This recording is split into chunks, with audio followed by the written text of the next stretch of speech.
On melkein kuin lottovoitto, jos onnistuu näkemään Saimaan norpan lähietäisyydeltä, mutta sehän on suorastaan ainutlaatuista, jos sitä pääsee koskettelemaan.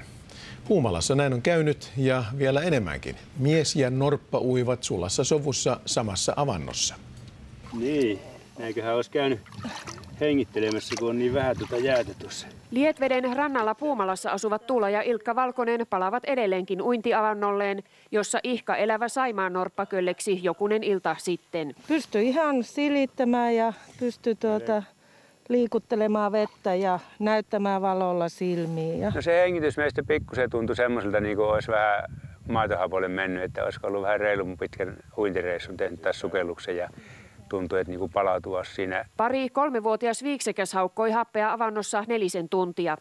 Isännän ei auttanut muu kuin ängetä saunailtana samaan avantoon uiskentelemaan norpan kanssa. Ja siinä ihan, kyllä me sitä koskettelin ja otin vähän niin kuin pientä lasta tassujen alta kiinni, tuossa vähän nosteli ja ei se siinä ihmeemmin niin kuin hätääntynyt eikä pureksimaan ruvennut eikä muutakaan. Ilkka Valkonen lienee ainoa ihminen maailmassa, joka on harrastanut saimaannorpan kanssa avantouintia. No eihän noin hyvätahtoista elukkaa osannut pelätä, kun tuli kerran kylään, niin tottahan vieraita kohdellaan aina positiivisella mielellä. Yllätysvieraan odotetaan palavan avannolle.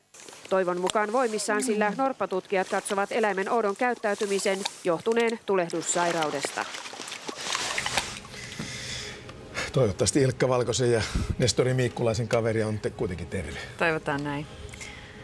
Ja sitten urheilua ja kivoja uutisia Torinosta. Näkemiin.